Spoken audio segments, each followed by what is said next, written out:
नमस्कार, स्वागत है आप सभी का। मैं हूं आप सबका दोस्त और होस्ट जय सिंह। तो आज हम लोग थर्मोडायनेमिक्स को खत्म करेंगे और एक जरूरी सूचना बता दे रहा हूं कि कल जो अगला लेक्चर मतलब जब भी होगा, अगला लेक्चर हम लोग स्टार्ट करेंगे स्ट्रक्चर ऑफ एटम का।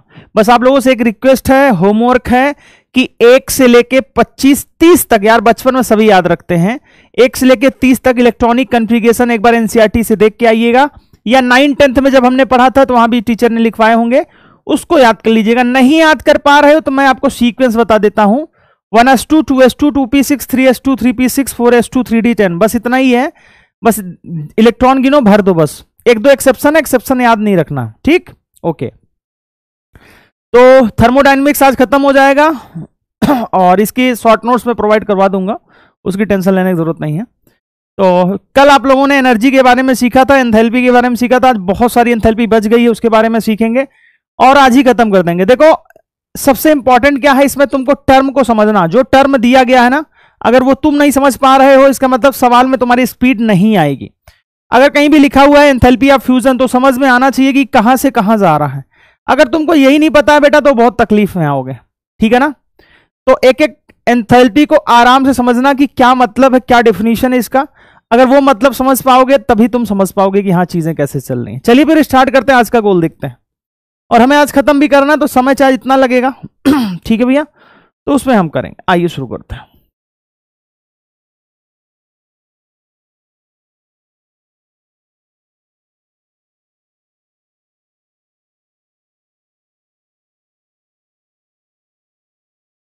आइए गोल देखते हैं। आज का गोल क्या गोल है हमारा, सब गोल गोल है, मेरे को भी पता है गोल गोल है, लेकिन आइए ध्यान से देखते हैं।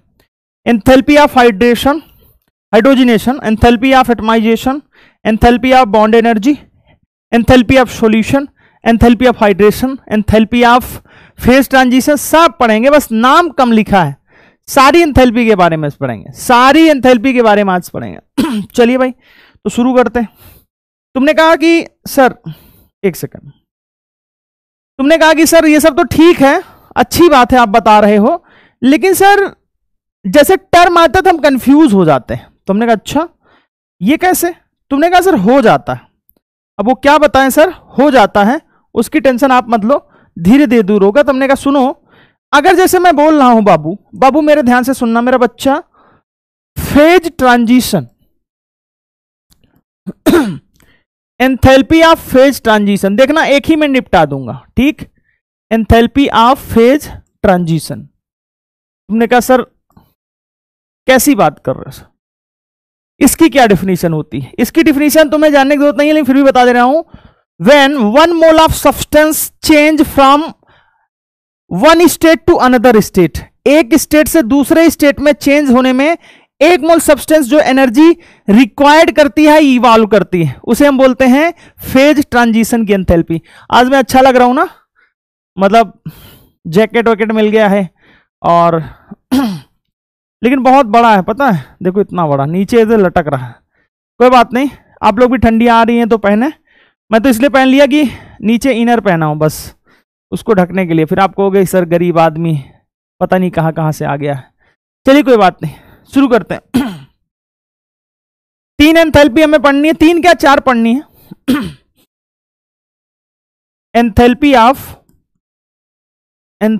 ऑफ फ्यूजन, एक लाइन में, सब जानते हो इसे, इसको भी काउंट करना एंथैल्पी में, ठीक? देखना कितनी एंथैल्पी पढ़ी हमने। एंथैल्पी ऑफ वेपराइजेशन, ठीक? तीसरी एंथैल्पी है एंथैल्पी ऑफ फ्यूजन।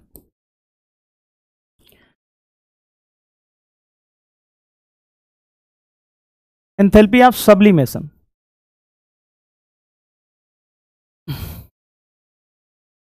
आप सोचोगे जल्दबाजी में नहीं है। डिफिनेशन कैसे बनाएंगे? फ्यूजन क्या होता है? 1 mole solid substance change into, when 1 mole solid substance change into liquid state, energy required क्या कहलाएगी? Enthalpy of fusion. कोई पूछे एंथैल्पी ऑफ फ्यूजन क्या है?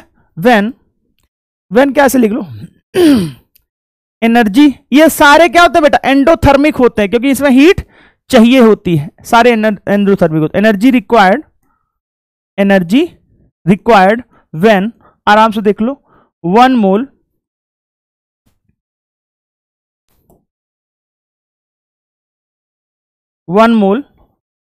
Solid substance change into liquid. जब 1 मोल सॉलिड सब्सटेंस किसमें चेंज होता है? लिक्विड में। 1 मोल के लिए डिफाइंड हो रही भाई, यानी कि ए सॉलिड चेंज हो ए लिक्विड में, तो यहां पे जो एंथैल्पी होगी वो क्या कहलाएगी? डेल्टा एच फुस कहलाएगी। फुस मतलब फ्यूजन कहलाएगी। ठीक है भैया, यानी कि अगर H2O सॉलिड से H2O लिक्विड में जा रहा है तो यहां पे जो एंथैल्पी होगी, जैसे मैं बोल दिया इस रिएक्शन की एंथैल्पी x है, ठीक, तो यानी कि डेल्टा एच फ्यूजन जो होगा वो भी x ही होगा। तुमने कहा अच्छा ये मतलब है? हाँ, यही मतलब है कि इस रिएक्शन की एंथैल्पी को हम क्या बोलेंगे? Enthalpy of fusion. जैसे देते enthalpy of fusion 100 kilo joule per mole है, और आपसे पूछे कि H2O सॉलिड से H2O लिक्विड में जा रहे हैं तो बताओ एंथैल्पी कितना होगा। अरे वही तो है ना एंथैल्पी ऑफ फ्यूजन, सिर्फ टर्म का मतलब समझना है। मुझे बहुत आराम से समझ में आया था जब फर्स्ट टाइम 11th में पढ़े थे, और हमने नरेंद्र अवस्थी सर से ये चीज पढ़ी हुई है कोटा में। तो जब उन्होंने पहली बार बेसिक जितनी बात लिख रहा हूं ना, उन्होंने भी ऐसे ही बताया था। कोई मतलब ऐसे नहीं होते हैं टीचर, हाँ, लेकिन हमारे टीचर हैं तो आप जिससे भी पढ़ते हो ना उसकी रिस्पेक्ट करते हो, सारे लोग करते हैं, ऐसा नहीं है। तो मैंने उनसे पढ़ा था, मुझे बहुत प्राउड फील होता था कि हाँ यार ये मस्त पढ़ाया इन्होंने, तो अच्छा लगता है सारी चीजें।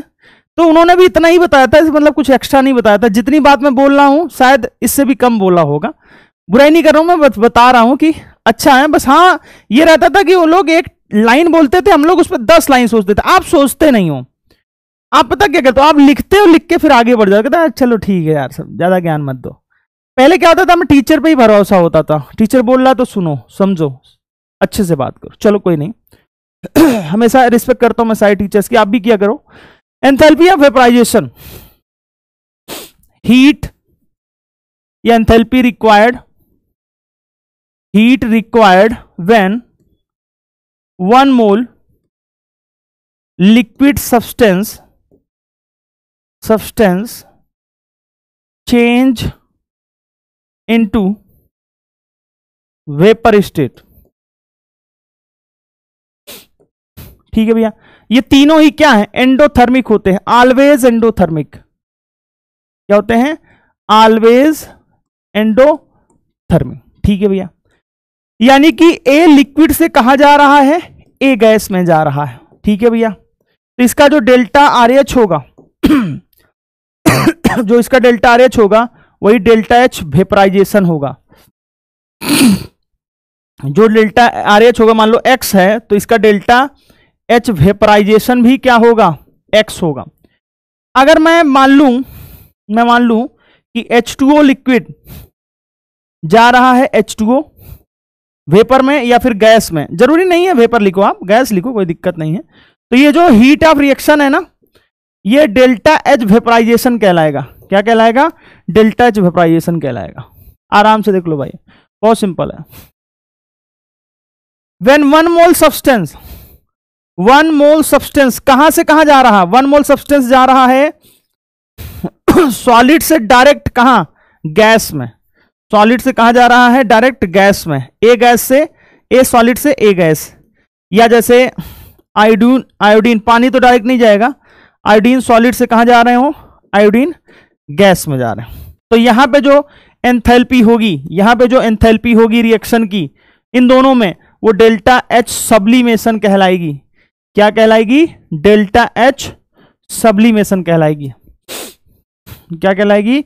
डेल्टा H सब्लिमेशन कहलाएगी।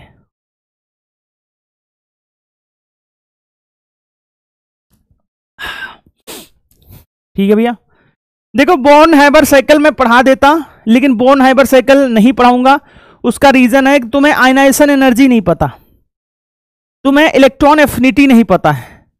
बाकी चीजें मैं सब बता दूंगा, बाकी सारी चीजें बता दूंगा, लेकिन उस इक्वेशन में जो यूज होता है ना, वो चीज नहीं पता। यहां से पढ़ के जब जाओगे तो आपको मजा आएगा, समझ रहे हो? ठीक है। अरे है कुछ नहीं, साइकिल भी बता ही दूंगा, ऐसा कुछ नहीं है, बहुत तीर है। ठीक है भैया, समझ में आ गया। कैसे पूछे जाएंगे? स्टेटमेंट बेस्ड क्वेश्चन पूछे जाएंगे। ऐसे पूछेगा कि H2O solid gives H2O gas, enthalpy is called, क्या कहते हैं? सॉलिड से गैस में जा रहा है, heat of fusion, heat of vaporization, heat of sublimation. तो आपको बताना होगा कि कौन सी हीट है। बताओ बाबू कौन सी हीट है? हीट ऑफ सब्लिमेशन है। क्या मेरी बात समझ में आई? क्या मेरी बात समझ में आई? क्या मेरी बात समझ में आई दोस्तों? क्या दोस्तों मेरी बात समझ में आ गई? बिल्कुल समझ में आ गया। हीट ऑफ हाइड्रोजनेशन देखने के बाद लग रहा है कि नहीं यार हाइड्रोजन देना है। ठीक है ना? क्या देना है? हाइड्रोजन देना है। ठीक है, तो डिफिनीशन है कि heat evolve when 1 mole unsaturated substance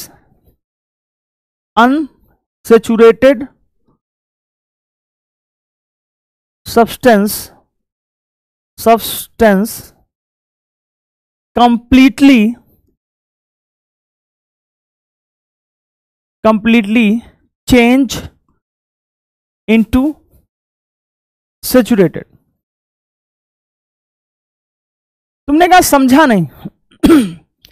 याद रखना जितने भी डबल बॉन्ड पाई बॉन्ड हैं वो सब हाइड्रोजन की मदद से टूट जाने चाहिए, यही कह रहा। ये कह रहा कि 1 मोल अगर अनसैचुरेटेड सब्सटेंस लोगे कोई भी, तो याद रखना मेरे भाई कि जो हीट इवॉल्व होगा, देखो जहां मैं लिखूंगा ना हीट इवॉल्व यानी कि वो एक्सोथर्मिक है, लेकिन ये ऑलवेज नहीं होगा, इसमें कुछ एक्सेप्शन भी है। तो हम नहीं बोल सकते ऑलवेज होगा। जैसे मैंने बोला ना कि हीट ऑफ फ्यूजन ऑलवेज, सही बात है यार।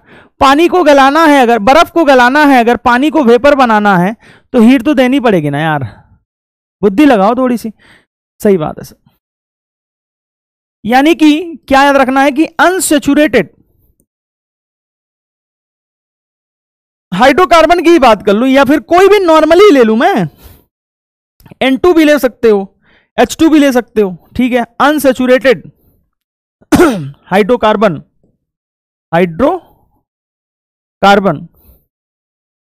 किसमें चेंज होना चाहिए? सैचुरेटेड हाइड्रोकार्बन में चेंज होना चाहिए। ठीक है भैया, अब ध्यान से समझ लो। कैसे पहचानोगे? जो एल्केन होता है वो CnH2n+2 होता है, एल्केन। ठीक है, इसे सैचुरेटेड हाइड्रोकार्बन बोलते हैं। ठीक है ना, सिंगल बॉन्ड होता। जो CnH2n होता है वो एल्कीन होता है, जो CnH2n-2 होता है वो एल्काइन होता है। इसे हम बोलते हैं अनसैचुरेटेड। क्या बोलते हैं? Unsaturated hydrocarbon. ठीक है भैया, ये क्लास 9 10th की बातें थी, 11th की बातें मैंने बता दी। ठीक है ना, ऑर्गेनिक की। यानी कि मेरे भाई जैसे मैं लिखूं C2H4 + H2 चेंज हो जाए C2H6 में। दूसरा एग्जांपल, जैसे मैं लिखूं C2H2 + H2 गिव्स C2H4। बताओ किसका डेल्टा RH?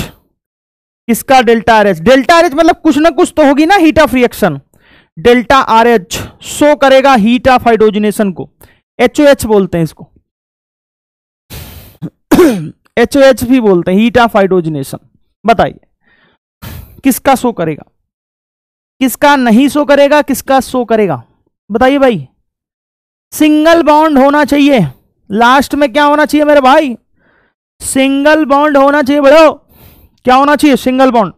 ये देखो इथीन है, इथीन से क्या बन गया? इथेन बन गया। यानी किसका जो डेल्टा RH है वो डेल्टा H हाइड्रोजनेशन HOH लिख दूं, डेल्टा H हाइड्रोजनेशन को शो करेगा। लेकिन बेटा यहां पे जो इथाइन है ये इथीन में चेंज हुआ, यहां डबल बॉन्ड है। डबल बॉन्ड क्या होना चाहिए था? डबल बॉन्ड या फिर ट्रिपल बॉन्ड को चेंज किस में होना चाहिए था? सिंगल बॉन्ड में चेंज होना चाहिए था। किसमें चेंज होना चाहिए था? सिंगल बॉन्ड में। लेकिन यहां पे डबल बॉन्ड है। क्यों? क्योंकि ये एल्कीन का जनरल फॉर्मूला है C2H4। अरे यार, मीथेन, इथेन, प्रोब्यूट, पता कि नहीं पता? एक कार्बन मेथ, दो एथ, प्रोब्यूट, पेंटेक, जेप्टोक, non dec, undec, dodec, tridec, tetradec, pentadec, hexadec, ऑक्टेट, पता कि नहीं पता भाई? याद होने चाहिए जुबान पे। बिल्कुल बिल्कुल सही बात है। लेकिन बेटा इसका डेल्टा आर एच जो होगा उसे डेल्टा एच हाइड्रोजिनेशन नहीं बोल सकते, हाइड्रोजिनेशन नहीं बोल सकते मेरा भाई। चलिए सही बात है भाई, उसे डेल्टा एच हाइड्रोजिनेशन नहीं बोल सकते। अब सुनना, जैसे मैंने लिया साइक्लोहेक्सीन, इसमें रिएक्शन मैंने लगाई H2 की, ये चेंज हो गया इसमें, ठीक है भैया। अब हमने लिया बेंजीन की, आराम से ध्यान से समझना, मोहब्बत से, H2। अब बेटा सारे के सारे निकल गए, यहां पे 3 मोल H2, डबल बॉन्ड था, सिंगल बॉन्ड में चेंज कर दिया, तो इसका जो डेल्टा H होगा उसे हम डेल्टा हीट ऑफ हाइड्रोजिनेशन बोल सकते हैं। बिल्कुल, तीनों डबल बॉन्ड को चेंज कर दिया, यानी कि इसका जो डेल्टा H होगा उसे हम हाइड्रोजिनेशन बोल सकते हैं। क्या बोल सकते हैं? हीट ऑफ हाइड्रोजिनेशन बोल सकते हैं। यानी कि अगर उसी C2H2 के साथ 2 H2 निकाल देते आप, मतलब 2 H2 ऐड कर देते, C2H6 बन जाता, तो इसे भी हम लोग डेल्टा H हाइड्रोजिनेशन बोलते। क्या बोलते? डेल्टा H हाइड्रोजिनेशन बोलते। ठीक है भैया, डेल्टा H हाइड्रोजिनेशन बोलते। बहुत सिंपल बात, डबल बॉन्ड को किस में चेंज करना है? सिंगल बॉन्ड को। डबल बॉन्ड को किस में चेंज करना है? सिंगल बॉन्ड में चेंज करना है। डबल बॉन्ड्स को किस में चेंज करना है? सिंगल बॉन्ड में चेंज करना है। डबल बॉन्ड को किस में चेंज करना है? सिंगल बॉन्ड में चेंज करना है भाई। चले भाई, तुम लोग को लग रहा नहा के नहीं आया होगा, मैं रोज नहाता हूं, और नालायको तुम भी नहाया करो। रोज नहाने से बॉडी फुर्त रहती है, चुस्त तंदुरुस्त रहती है। अरे ऐसे ही बोल रहा हूँ, ठीक है, अपने सुविधा के अनुसार नहाओ। ये गलत कहा गया है कि सुबह उठने वाले टॉप करते हैं, रोज नहाने वाले टॉप करते हैं, ऐसा कुछ नहीं होता, ठीक है ना। वो कहते हैं नहीं, मन चंगा तो कठौती में गंगा। अगर तुम्हारे पढ़ने का इरादा सही है तो क्या दिन क्या रात क्या सुबह, और क्या नहाए हुए क्या बिना नहाए हुए, आप कैसे भी पढ़ोगे ना, सक्सेस रहोगे लाइफ में। ठीक है भाई, चलें आगे बढ़े, बस इतना सा है। Enthalpy of atomization. Enthalpy of atomization देखने के बाद एक अच्छी सी फीलिंग आती है। एटमाइजेशन पूछा था, कौन सा रिएक्शन हीट ऑफ एटमाइजेशन को शो करता है? जब एनटीए ने शुरू किया था जेईई मेन पूछना, यानी कि अभी एनटीए ने जब ऑनलाइन एग्जाम कराना शुरू किया तब पूछना शुरू किया था। बहुत खूबसूरत सवाल बनाया था। क्या है इसकी definition? When heat required when 1 mole substance, याद रखना 1 मोल गैसियस सब्सटेंस होना चाहिए, गैसियस सब्सटेंस, क्योंकि अगर सॉलिड सब्सटेंस है तो पहले गैस में चेंज करो, ठीक है भाई। Gaseous substance change into heat required है, यानी कि एंडोथर्मिक है, जाहिर सी बात है, बॉन्ड तोड़ना है। चेंज इनटू गैसियस एटम, ठीक है भैया। यानी कि अगर मैं लिख दूं A2 गैस और इसको चेंज कर रहा हूं 2A गैस में, यार देखो दो एटम मिलके एक मॉलिक्यूल बना रहे थे, ठीक है, उसको हमने तोड़ दिया किसमें? गैसियस एटम में। तो इसके हीट को क्या बोलेंगे हम? हीट ऑफ एटमाइजेशन बोलेंगे। क्या बोलेंगे? हीट ऑफ एटमाइजेशन बोलेंगे, बिल्कुल सही बोलेंगे। लेकिन मान लो गलती से तुमने ऐसे लिख दिया A2 gas gives A gas, तो यहां पे होगी कुछ इस हीट की, इस रिएक्शन की कोई हीट होगी, मेरे को नहीं आइडिया, लेकिन उसे हीट ऑफ एटमाइजेशन तो नहीं बोलेंगे। क्यों? क्योंकि बेटा हीट ऑफ एटमाइजेशन 1 मोल के लिए डिफाइंड होता है। किसके लिए? 1 मोल के लिए डिफाइंड होता है। सुनना, अगर Cl2 गैस कर दूं इसे 2Cl गैस में चेंज कर दिया तो क्या बोलेंगे? इसको भी डेल्टा H एटमाइजेशन बोलेंगे। क्या बोलेंगे? डेल्टा एच एटमाइजेशन बोलेंगे। अभी यही नहीं, अभी यही नहीं, रुको जरा, आगे देखो। अगर H2O गैस हो, इसको चेंज कर दे 2H gas plus O gas, सारे एटम में चेंज कर दे, एटम अलग अलग एटम में कर दे, तो यहां भी जो डेल्टा H होगा वही डेल्टा H एटमाइजेशन होगा।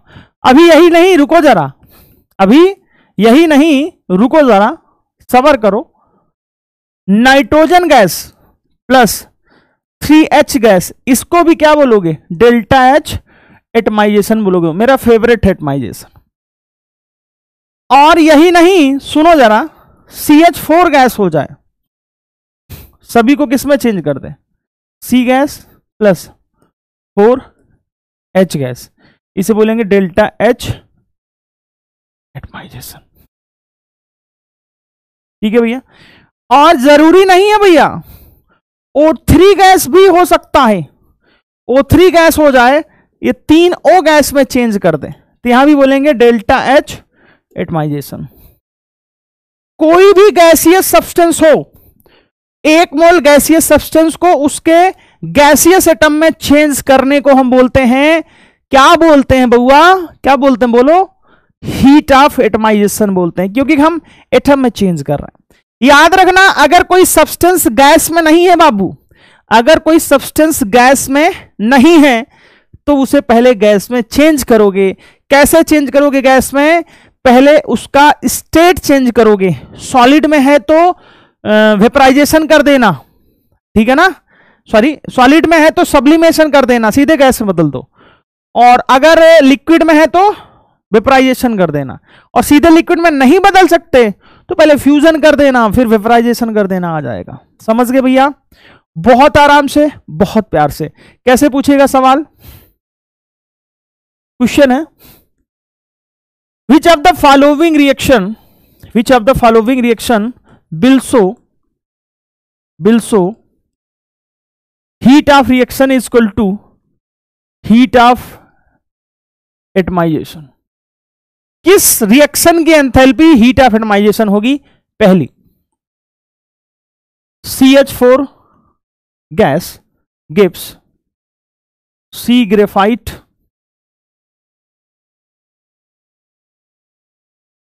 2H 4H gas. दूसरा, CH4 gas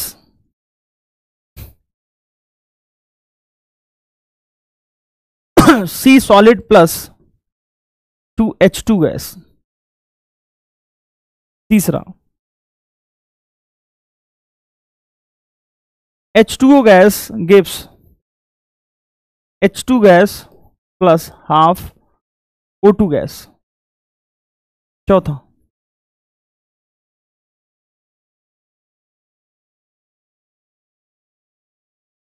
PS3 gas gives P gas plus TH gas. अगर ये तुमने कर दिया तो समझ लेना कि ये आने वाला है, ये आने वाला है मेरे भाई। नीट 2024 में ये आने वाला है। नहीं आया तो अगली साल आएगा, नहीं आया तो उसके अगली साल आएगा, नहीं आया तो आएगा, कभी ना कभी तो आएगा। दिल कहता आएगा, मेरे करण अर्जुन आएंगे, उसी प्रकार से ये सवाल भी आएगा। आज नहीं तो कल आएगा, मेरा दिल कहता है आएगा, आएंगे तो ये सवाल भी आएंगे। चलो भाई बताओ फटाक से क्या आंसर होना चाहिए? बताओ कौन सी रिएक्शन की एंथैल्पी हीट ऑफ एटमाइजेशन कहलाएगी? कौन से रिएक्शन की एंथैल्पी हीट ऑफ एटमाइजेशन कहलाएगी? अगर तुम ये बता देते हो मेरा दिलवा गदगद हो जाएगा, मेरा सिनेमा चौड़ा हो जाएगा, मेरा सिनेमा गदगद हो जाएगा, मेरा सिनेमा जो है चौड़ा हो जाएगा। क्या हो जाएगा? चढ़वा हो जाएगा, चढ़वा चढ़वा।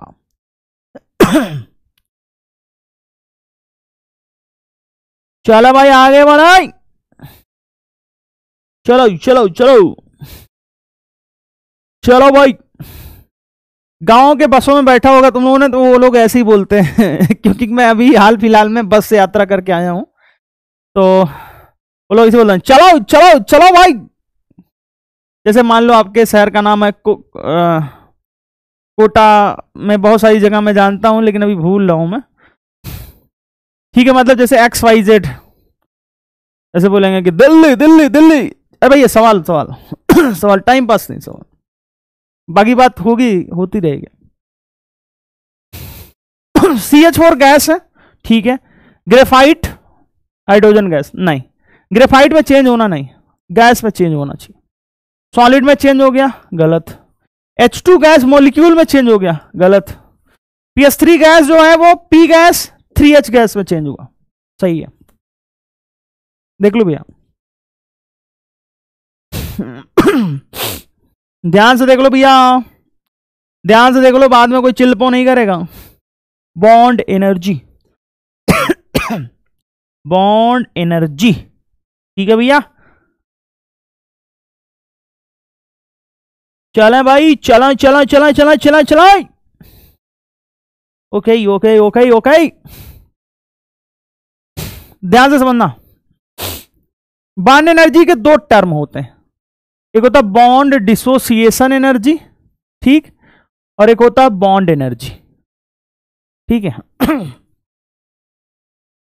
बॉन्ड डिसोसिएशन एनर्जी होता है कि एक बॉन्ड को तोड़ने में जो एनर्जी लगता है, ठीक है, डाई एटॉमिक के लिए हम यूज करते हैं, दोनों टर्म एक ही है।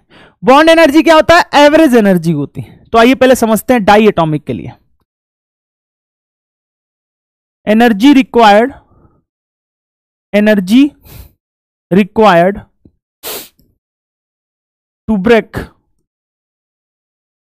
टू ब्रेक बॉन्ड क्या कहलाएगी, बॉन्ड एनर्जी कहलाएगी। Energy required to break bond, अच्छा कैसे, इसके बारे में। Bond energy required to break bond from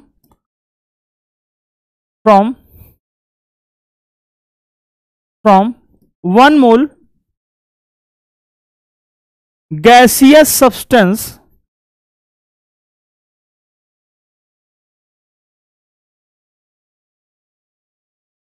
energy required to break bond to change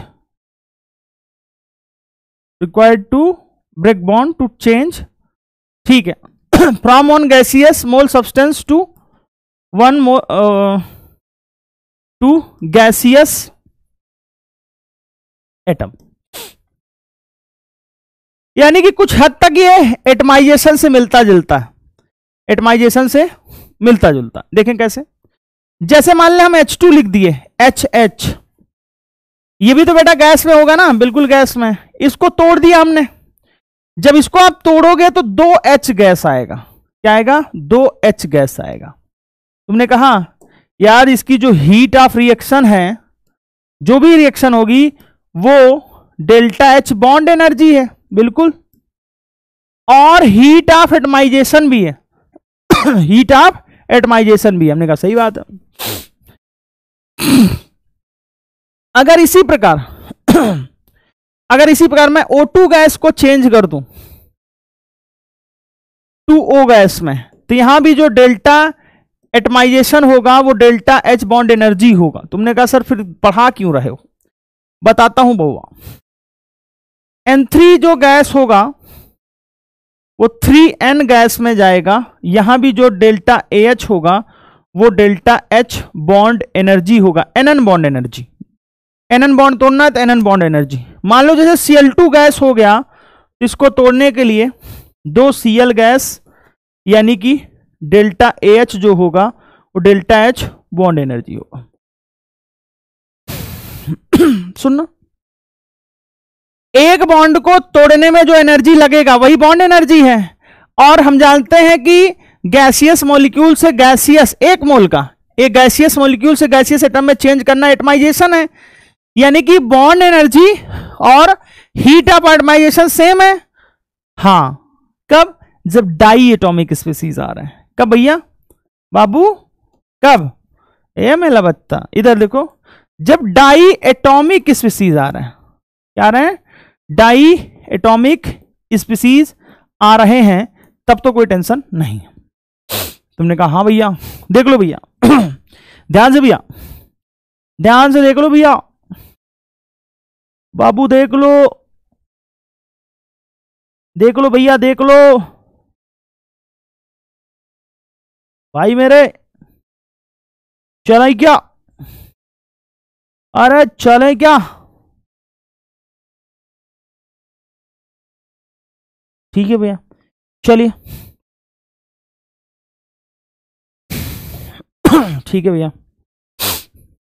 अब आओ, एक से ज्यादा आइटम होंगे उसमें, क्या होगा सुनना जरा।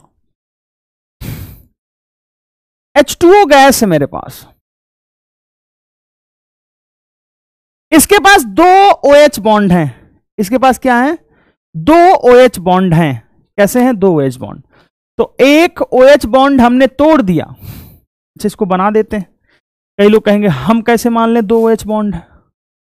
HOH, ठीक है भैया। गैस में दो OH बॉन्ड हैं, तो एक OH बॉन्ड तोड़ दिया, ये भी गैस में, प्लस H गैस में। अरे बॉन्ड को ब्रेक करना ही तो बॉन्ड एनर्जी है, बिल्कुल बॉन्ड एनर्जी। यहां पे मैं बोल दे रहा हूं बॉन्ड एनर्जी ऑफ 1। 1 क्यों बोला? एक बॉन्ड तोड़ने में जो एनर्जी लगे, ठीक है भैया। अब OH गैस ध्यान से समझना, पहले बॉन्ड एनर्जी अलग रही होगी, अब की बॉन्ड एनर्जी अलग होगी। क्यों? क्योंकि बेटा यहां पे मॉलिक्यूल्स अलग हैं। जब मॉलिक्यूल्स अलग होते हैं, केमिकल बॉन्डिंग में आपने पढ़ा होगा, तो यहां पे बेटा क्या था? पहले दो दो बॉन्ड थे, ऑक्टेट कंप्लीट था। यहां पे बॉन्ड तोड़ना आसान था, यहां पे बॉन्ड तोड़ना आसान नहीं है। तो यहां पे जब आप तोड़ोगे तो आएगा O gas plus H gas, इसको बोलेंगे बॉन्ड एनर्जी 2। या ऐसे बोल दें, यहां पे डेल्टा H बॉन्ड एनर्जी 1, यहां पे डेल्टा H बॉन्ड एनर्जी 2 है ये।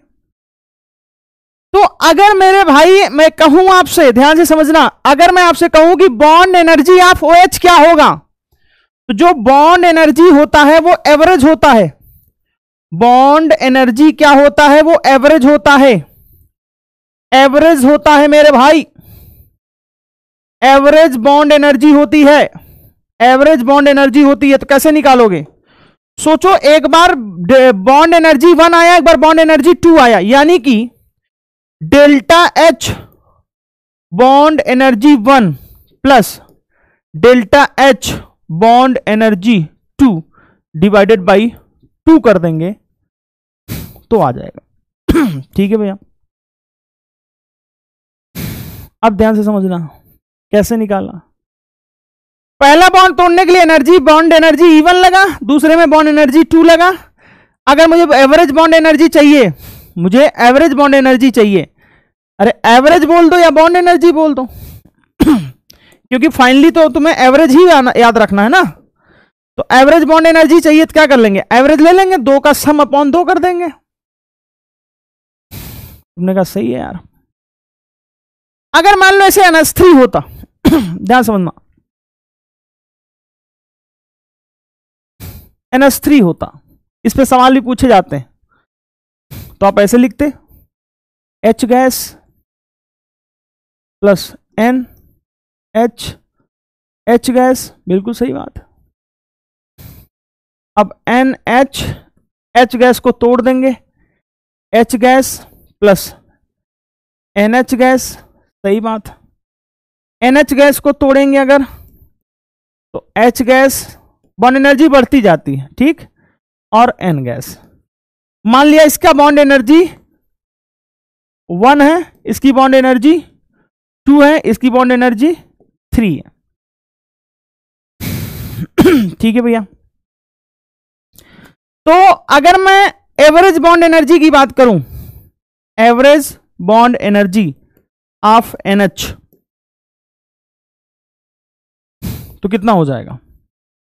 Bond energy of 1 plus delta H को ही रिप्रेजेंट करते हैं, plus bond energy of 3 divided by 3।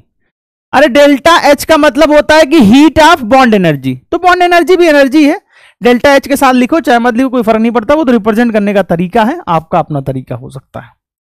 Average bond energy. तुमने कहा सर अगर डायरेक्ट दिया होगा तो क्या बोलोगे? डायरेक्ट दिया होगा तो हम सिमिलर मानते हैं, हम मानते हैं कि जो तीनों बॉन्ड एनर्जी का सम आया होगा वही बॉन्ड एनर्जी है। तुमने कहा समझा नहीं, हमने कहा बताते हैं हमने कहा बताते हैं कि अगर H2O गैस सीधे जा रहा है H gas plus 2H gas plus O gas में, तो बेटा ध्यान रखना यहां पे जो डेल्टा H निकलेगा, जो डेल्टा H निकलेगा, जो भी डेल्टा H होगा, तो बॉन्ड एनर्जी कैसे निकालोगे? बॉन्ड एनर्जी ऑफ OH क्या हो जाएगा? डेल्टा RH बाई 2 हो जाएगा। तुमने कहा मतलब? अरे हमने कहा यार दो बॉन्ड तोड़ा है ना, तो जो भी एंथैल्पी होगी वो दो बॉन्ड के लिए होगी ना, जो भी एनर्जी तोड़ोगे वो दो बॉन्ड के लिए होगी ना, तो बॉन्ड एनर्जी ऑफ OH क्या हो जाएगा? Delta RH by 2। तुमने कहा एक मिनट, ये तो डेल्टा एटमाइजेशन है। अरे मेरे भाई यानी कि एक रिलेशन और मिल गया, delta atomization upon 2, heat of atomization upon 2। अब ध्यान से समझना, अगर NH3 गैस तोड़ दूं मैं एक साथ, मैं लिख दिया N gas plus 3H gas, ठीक है भैया। तो बेटा अपने को पता कि ये जो डेल्टा RH है जो भी आएगा वो डेल्टा AH होगा। तुमने कहा पिछले वाले ज्ञान से समझ में आ गया। लेकिन बॉन्ड एनर्जी क्या होगा यार? बॉन्ड एनर्जी ऑफ NH क्या होगा? इसमें तो तीन बॉन्ड एनर्जी है ना। अरे 3 बॉन्ड है NH के, तो 3 बॉन्ड को तोड़ने में जो एनर्जी लगेगी वही तो डेल्टा RH है। यानी कि क्या हो जाएगा मेरे भाई? डेल्टा AH बाई 3 हो जाएगा। क्या हो जाएगा? डेल्टा AH बाई 3 हो जाएगा। और ध्यान से सुनो, अगर CH4 गैस ले लोगे तो ये C gas plus 4H gas बनेगा, और इसी को बोलोगे डेल्टा AH। इसी को क्या बोलोगे? डेल्टा AH बोलोगे। तो यहां पे अगर तुम्हें बॉन्ड एनर्जी ऑफ CH निकालना है ध्यान समझना, तो डेल्टा AH बाई 4 लोगे, क्योंकि 4 बॉन्ड को तोड़ने में जो एनर्जी लगेगा वो डेल्टा AH है। और बॉन्ड एनर्जी किसके लिए डिफाइन होती है? एक बॉन्ड को तोड़ने के लिए। एक बॉन्ड को तोड़ने के लिए जो एनर्जी लगती है उसी क्या कहते हैं? Bond energy. तुमने कहा सर दो अलग अलग चीज बता रहे हो, यहां पे अलग अलग स्टेप में दे रखा होगा बॉन्ड एनर्जी निकाल लेना, अलग अलग स्टेप में दे रखा होगा बॉन्ड एनर्जी निकाल लेना। डाई एटॉमिक होगा तो टेंशन नहीं है, पॉली एटॉमिक अगर ऐसा दिया है और हीट ऑफ एटमाइजेशन दिया है तो आपसे पूछे कि बॉन्ड एनर्जी क्या होगा, तो आपसे पूछे कि बॉन्ड एनर्जी क्या होगा, तो बॉन्ड एनर्जी होगा heat of atomization by number of bonds. एक थ्योरी बन गई कि डेल्टा H बॉन्ड एनर्जी क्या हो जाएगा? Delta AH upon number of bonds. क्या हो जाएगा? नंबर ऑफ बॉन्ड्स हो जाएगा। खत्म। अगर कोई रिएक्शन, ध्यान से समझना, अगर A2 plus B2 gives CAB बन रहा है, ठीक है, इसकी मुझे डेल्टा RH निकालनी है, तो मैंने बताया था summation of bond energy of reactant minus summation of bond energy of product. याद होगा मैंने बोला था दो ही केस में रिएक्टेंट माइनस प्रोडक्ट होते हैं, बाकी दुनिया के सारे केस में प्रोडक्ट माइनस रिएक्टेंट होते हैं। यानी कि डेल्टा RH बराबर क्या हो जाएगा? A into bond energy of AA, सही बात है भाई, AA को तोड़ोगे, plus B into bond energy of BB minus C into bond energy of AB। ला ला ला ला ला ला ला, वेरी वेरी इंपॉर्टेंट। अगर आपको एक या एक से ज्यादा लोग रिएक्शन में मिल रहे हैं, आपको हीट ऑफ रिएक्शन निकालना, हीट ऑफ रिएक्शन निकालने के 3 तरीके सीखे थे। पहला, जब एंथैल्पी ऑफ फॉर्मेशन गिवन हो तो प्रोडक्ट माइनस रिएक्टेंट कर देते हैं। दूसरा, जब हमें हीट ऑफ कंबसन गिवन हो तो रिएक्टेंट माइनस प्रोडक्ट करते थे और हमेशा स्टोइकियोमेट्री का गुणा करते हैं, ठीक। तीसरा, जब बॉन्ड एनर्जी गिवन हो तो रिएक्टेंट माइनस प्रोडक्ट करते हैं। कितनी सिंपल सी बात बताइए। चलिए भाई आगे बढ़ते हैं, आइए ध्यान से समझते हैं। H2 plus Cl2 gives 2HCl, ठीक है। Bond energy of HH x kilo calorie पर मोल, ठीक है।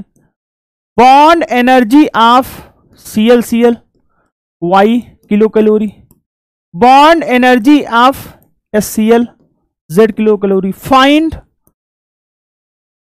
एंथैल्पी ऑफ रिएक्शन, ये क्वेश्चन ठीक है भैया मैं करूंगा। तो मैंने कहा यार डेल्टा RH बराबर जो हो जाएगा, ध्यान समझना, वो बॉन्ड एनर्जी ऑफ HH होगा, सही बात, plus bond energy of ClCl होगा minus 2 into bond energy of HCl होगा, सही बात है। तो bond energy of HH x plus y minus 2z, ये हो जाएगा डेल्टा RH। क्या बेटो समझ में आया? रिएक्टेंट की बॉन्ड एनर्जी का सम माइनस प्रोडक्ट की बॉन्ड एनर्जी का सम। अच्छा, बॉन्ड एनर्जी एंडोथर्मिक है कि एक्सोथर्मिक है? ये रिएक्शन जो होगी वो एसोसिएशन की है, इसका डेल्टा H माइनस में आएगा, ठीक है भैया। आइए आगे बढ़ते हैं, एक सवाल करते हैं। C2H2 plus H2 gives C2H4। कोई भी रिएक्शन होगी अपने को क्या फर्क पड़ता है, इसकी बॉन्ड एनर्जी गिवन है, C triple bond C X, C double bond C Y, CH Z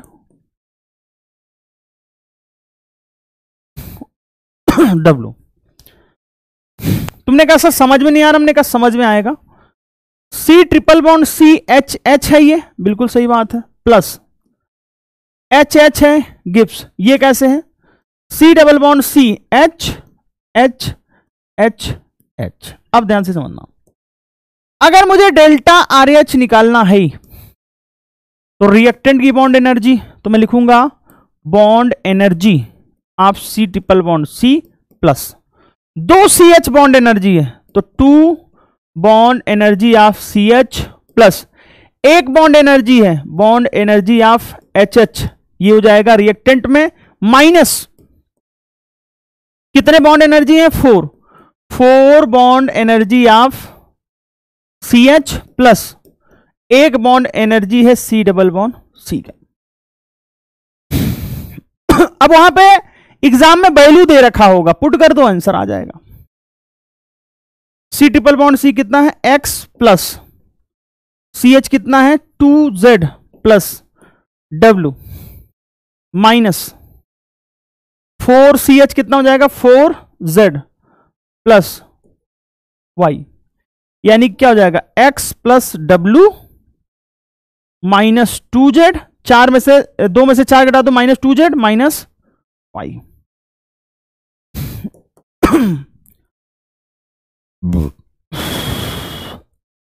sorry,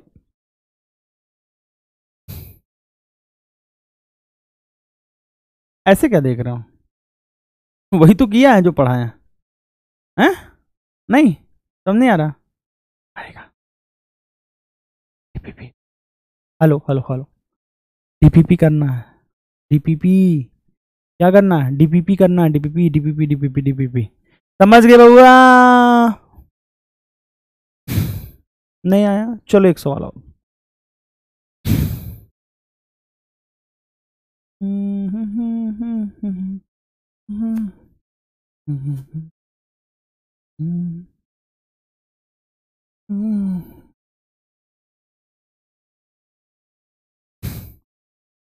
C2H2 plus 2H2 gives C2H6.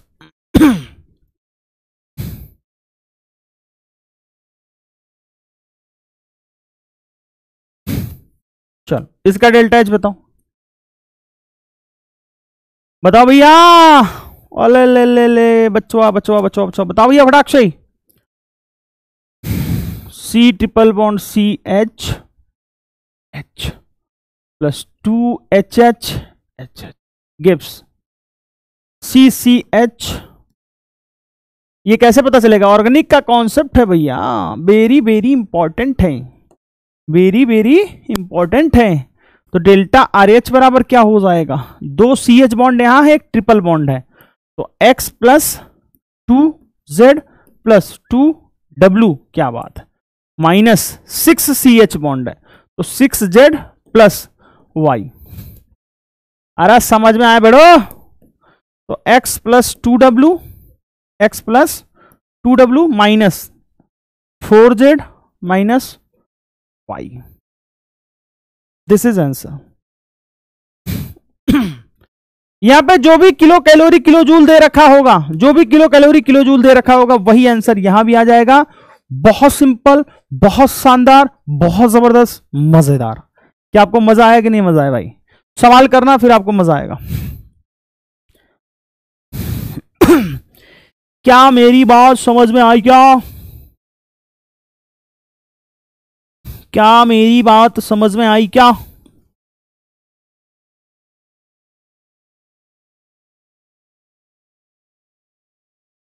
क्या मेरी बात समझ में आई क्या भैया?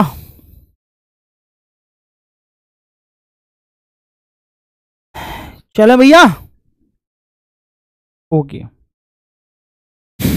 अब ध्यान से समझना,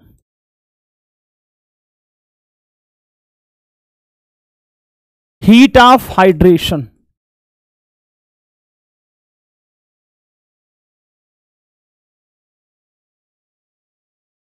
हीट इवॉल्व यानी कि एक्सोथर्मिक हीट इवॉल्व व्हेन 1 मोल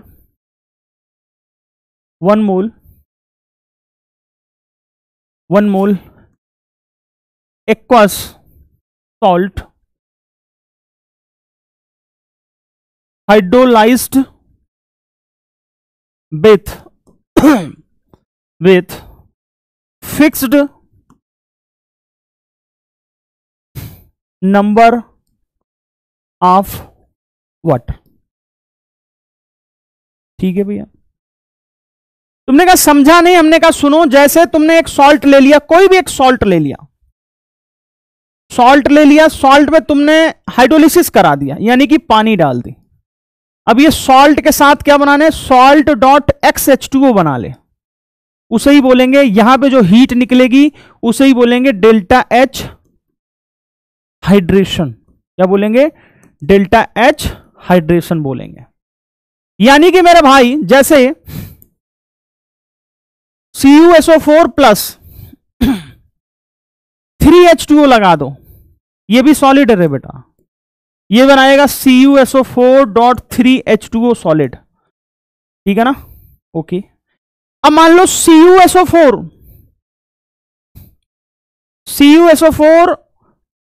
के साथ 5H2O जोड़ दो तो बना लेगा CuSO4.5H2O। ठीक है, डिफरेंस क्या बता रहा हूं। मान लो लगा दो CuSO4.3H2O, 5 से ज्यादा पानी नहीं लेता, ये तुम्हें नहीं पता होगा, मैं बता रहा हूं। तो बोलेंगे CuSO4.5H2O। इसमें क्या बोलेंगे? इसमें जो डेल्टा H हाइड्रेशन होगा वो किसका होगा? Of CuSO4 solid. ओके,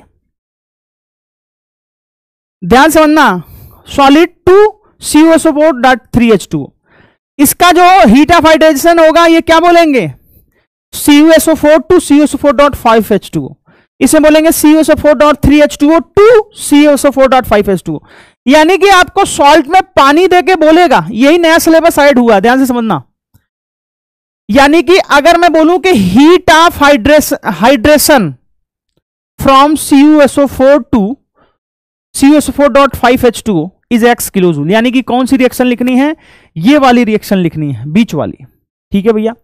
अगर बोलता है कि हीट ऑफ हाइड्रेशन, क्या बोलता है, heat of hydration of CuSO4.3H2O to CuSO4.5H2O, तो ये वाली रिएक्शन लिखनी है। बहुत सिंपल कॉन्सेप्ट है, ये भी डिफाइंड है, ये भी डिफाइंड है, वो भी डिफाइंड है, कोई टेंशन वाली बात नहीं है। एक बार ध्यान से जरा इत्मीनान से देख लो। ठीक है भैया। इसके अलावा मान लो MgSO4 आए, बोल दे कि हाइड्रेशन कराने, कुछ ना बोले, कुछ नहीं बोलेगा, तो 6H2O नहीं, इसका 7H2O होगा। 7H2O पानी ले लेगा, बनाएगा MgSO4.7H2O का क्रिस्टल, हाइड्रेटेड क्रिस्टल होगा, लेकिन होगा सॉलिड स्टेट में। और मान लो CaCl2 ले ले प्लस 6H2O, तो क्या हो जाएगा, CaCl2.6H2O सॉलिड। ये परफेक्ट क्रिस्टल बनते हैं। अगर मान लो CuSO4 के बारे में कुछ ना बोले कि कहां से कहां जाना है, कहां से कहां जाना है ना बोले, क्या गजब की बात बताई, तो 5H2O ले लेना, यानी कि ये परफेक्ट क्रिस्टल में जाएगा, CuSO4.5H2O में जाएगा, CuSO4.5H2O में जाएगा। इसमें सारे प्रकार के बॉन्ड होते हैं, कोवैलेंट बॉन्ड होता है, आयोनिक बॉन्ड होते हैं, कोऑर्डिनेट बॉन्ड होते हैं, हाइड्रोजन बॉन्ड होते हैं। क्या होते हैं, हाइड्रोजन बॉन्ड। एक हाइड्रोजन मॉलिक्यूल इससे क्या करता है, हाइड्रोजन बॉन्ड बनाता है। ध्यान से समझ लो भैया, ध्यान से समझ लो भैया। तुमने कहा इसको डेल्टा एच बोलेंगे, बिल्कुल बोलेंगे, delta H hydration, delta H hydration.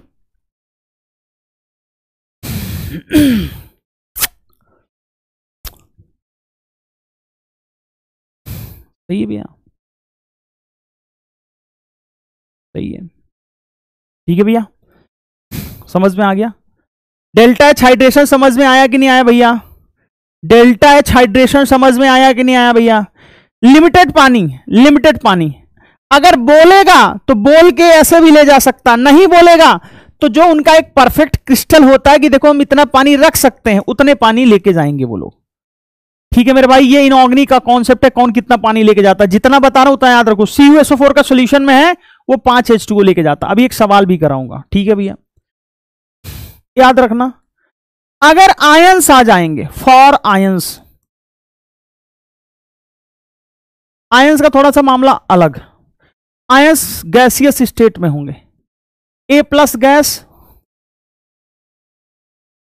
मान लो कोई B- गैस है, जब इनको आप पानी में डालोगे तो आयंस क्या हो जाएंगे, वो A+ एक्वस में हो जाएंगे, क्या जाएंगे, A+ एक्वस में। और B- पानी को डालोगे तो ये B- एक्वस हो जाएंगे। यानी कि कभी भी आयन हाइड्रेट फॉर्म नहीं बनाएगा, सीधे सीधे क्या हो जाएगा, ढेर सारे पानी के साथ क्या कर लेगा, कोलैबोरेशन कर लेगा, ढेर सारे पानी के साथ। और एक गजब की बात बताऊं तुम्हें एक गजब की बात बताऊं तुम्हें कि अगर कोई भी, मैं बोलूं कि AB एक्वस है, कोई भी सॉल्ट AB एक्वस है, तो बताऊं बेटा आपको A+ aqueous plus B- aqueous में रहेगा। यानी कि इसमें चेंज करने के लिए कोई भी हीट की जरूरत नहीं है, no heat required, no heat required to change, no heat required to change into. इसमें से उसमें चेंज करना हो, उसमें से इसमें चेंज करना हो, हीट की जरूरत नहीं रे बाबा। क्यों नहीं है, क्योंकि अगर कोई AB सॉल्ट एक्वस में है तो वो A+ एक्वस B- एक्वस में रहेगा, और कोई A+ एक्वस B- एक्वस में है तो यानी कि वो AB एक्वस में रहेगा। सिंपल सी बात है। क्या मेरी बात समझ में आई क्या बड़ो, ये बात समझ में आई, ये याद कर लो भी, लैटिस एंथैल्पी वाला रिलेशन बताऊंगा, ठीक है भैया। अब आओ ध्यान से समझते हैं। Heat of solution, heat of solution. ये एंडो एक्सो दोनों हो सकता है, ये एंडो भी हो सकता है, एक्सो भी हो सकता है, ठीक है ना। When 1 mole aqueous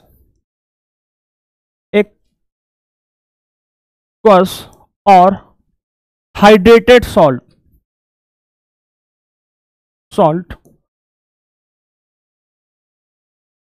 hydrolysed by, थोड़ी अंग्रेजी मेरी खराब है लेकिन इतनी भी खराब नहीं कि तुम समझ ना पाओ, hydrolysed by water, by unlimited water. तुमने कहा सर अनलिमिटेड का मतलब क्या है? जैसे किसी चीज में अगर डॉट H2O लिखा है तो इसका मतलब उसमें पानी के क्रिस्टल हैं, उसमें H2O के क्रिस्टल हैं। लेकिन अगर वही चीज एक्वस लिखा है यानी कि सब पानी पानी है, यानी कि सब पानी पानी है। एग्जाम्पल में देखना मेरे भाई, जैसे मैंने लिखा CuSO4 सॉलिड और हमने पानी मिला दिया तो ये क्या हो जाएगा? CuSO4 एक्वस हो जाएगा। मैंने लिया CaCl2 सॉलिड, इसमें मैंने एक्वस मिला दिया यानी कि पानी मिला दिया तो क्या हो जाएगा? CaCl2 एक्वस हो जाएगा। अगर मान लो मैंने MgSO4 लिया, ठीक है भैया, और मैंने पानी में डाल दिया, कोई लिमिटेशन नहीं है, तो ये MgSO4 एक्वस हो जाएगा। अगर मान लो मैंने CuSO4.3H2O लिया है, मान लो, मानने में क्या जा रहा है, और इसको एक्वस में डाल दिया तो यहां पे कोई लिमिटेशन नहीं है, Cu4 एक्वस हो जाएगा। और बेटा जब कोई भी सॉल्ट या एनहाइड्रस या हाइड्रेटेड सॉल्ट एक्वस में जाएगा तो उसे बोलते हैं डेल्टा H सॉल्यूशन। क्या बोलते हैं? Delta H solution. क्या बोलते हैं? डेल्टा H सॉल्यूशन बोलते हैं। ध्यान से देख लो, डेल्टा H सॉल्यूशन और डेल्टा H हाइड्रेशन में डिफरेंट क्या है समझ में आया?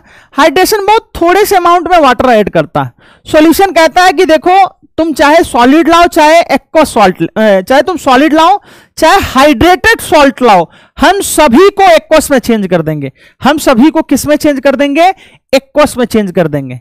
किस में चेंज कर देंगे? एक्वस में चेंज कर देंगे। किस में चेंज कर देंगे? एक्वस में चेंज कर देंगे। ठीक है भैया, आइए अब इनऑर्गेनिक के कॉन्सेप्ट सीखते हैं। एक है लैटिस एंथैल्पी, ये इनऑर्गेनिक में लेकिन फिर भी बता दे रहा हूं क्योंकि हमें एक रिलेशन बताना जो एनसीईआरटी में है और very very important, lattice enthalpy. किसी भी सॉलिड सब्सटेंस को गैसियस एनायन और गैसियस केटायन में चेंज करने के लिए जितनी एनर्जी रिक्वायर्ड होती है उसे हम कहते हैं लैटिस एंथैल्पी। क्या कहते हैं? लैटिस एंथैल्पी कहते हैं। यानी कि अगर NaCl सॉलिड ले लूं मैं तो Na प्लस गैस में चेंज करना होगा, Cl माइनस गैस में चेंज करना होगा, इसे कहते हैं डेल्टा H लैटिस। अब तुम कहोगे सर एंडोथर्मिक एक्सोथर्मिक, अगर तोड़ रहे हो तो एंडोथर्मिक, जोड़ रहे हो तो एक्सोथर्मिक। इसकी डिफिनेशन दोनों रिवर्स है बेटा, ध्यान समझो। अगर गैसियस केटायन और गैसियस एनायन मिलकर एक सॉलिड का फॉर्मेशन कर रहे हैं तब तो क्या हो जाएंगे? एक्सोथर्मिक हो जाएंगे। लेकिन अगर आप इन्हें तोड़ के अलग कर रहे हो तो ये एंडोथर्मिक होंगे। याद रख लेना, लैटिस एंथैल्पी केमिकल बॉन्डिंग में आप पढ़ते हो। किसमें पढ़ते हो? केमिकल बॉन्डिंग में पढ़ते हो। लेकिन मैंने बता दिया कि कभी भी AB solid A plus gas और B माइनस गैस में जाए तो याद रख लेना याद रख लेना भाई, वो डेल्टा H लैटिस है। क्या है? डेल्टा H लैटिस है। चलो अब एक कॉन्सेप्ट सिखाता हूं, ध्यान से समझना, बहुत आराम से, परेशान मत हो बाबू, सुनना, गजब का कॉन्सेप्ट है, बहुत इंपॉर्टेंट। मैंने लिया AB सॉलिड, ठीक है भैया। AB सॉलिड से अगर मैं AB, कोई भी सॉल्ट है मेरे को नहीं पता, AB एक्वस में चेंज कर दे रहा हूं AB एक्वस में चेंज कर दे रहा हूं तो बताओ कौन सी हीट लगेगी? कौन सी हीट लगेगी, बताओ भैया फटाक से, कौन सी हीट लगेगी? क्या इसे हम डेल्टा एच सॉल्यूशन कहेंगे कि नहीं कहेंगे? क्या इसे हम डेल्टा एच सॉल्यूशन कहेंगे कि नहीं कहेंगे? किसी भी सॉलिड सॉल्ट हो या हाइड्रेटेड सॉल्ट हो, उसको एक्वस में चेंज करने में जो एनर्जी रिक्वायर्ड होती है या जो एनर्जी इवॉल्व होती है, इवॉल्व होगी या रिक्वायर्ड होगी, दोनों। हाइड्रेशन में सिर्फ और सिर्फ क्या होती है? हाइड्रेशन में इवॉल्व होती है, एक्सोथर्मिक होता है, लेकिन ये दोनों होता है। लिखवाया कि नहीं लिखवाया? हाँ, ये एंडो एक्सो दोनों होता है और ये एक्सो होता है। ठीक है, सारा क्लियर। एक एक लाइन लिख लेना बेटा, और इंडिया के किसी भी टीचर से नोट्स कंपेयर करवा लेना। और छोड़ो 2023 का पेपर दे देना, पेपर देने के बाद आप खुद ही समझ में आओगे कि कौन कितने पानी में है। फिर आप ढूंढते हुए आओगे, जैसे वो कहते नहीं है कि जंगल जंगल ढूंढ रहा है मृग कस्तूरी को, कितना मुश्किल होता है तय करना खुद से खुद की दूरी को। हमको पता होता है, हमको पता है कि हमें क्या चाहिए, लेकिन कहां से चाहिए ये नहीं पता होता। जो मृग होता है, जिसको डियर बोलते हैं, हिरन बोलते हैं, वो कस्तूरी ढूंढता। कस्तूरी की एक अलग ही महक होती है, वो पूरे जंगल में घूम के ढूंढ डालता, लेकिन उसको नहीं पता कि उसके नाभि में होती है कस्तूरी। उसके पेट के अंदर ये जो थोड़ा सा छेद नहीं होता है, वहां पे होती है कस्तूरी, उसको नहीं पता होता है बात, तो पूरे जीवन भर वो घूमती रहती है। इसी प्रकार आपके आसपास ही आपके यूज की चीजें हैं, लेकिन आप उसे ढूंढ नहीं पा रहे हो, आप उसे समझ नहीं पा रहे हो। आप यहां पढ़ तो रहे हो, लेकिन मन कहीं और लगा कि फलाने से कुछ अलग पढ़ा देंगे। नहीं, ऐसा नहीं है बाबू, ऐसा वो भी नहीं है, बस वो पहले से है, हम बाद में है, बस इतना फर्क पड़ता है।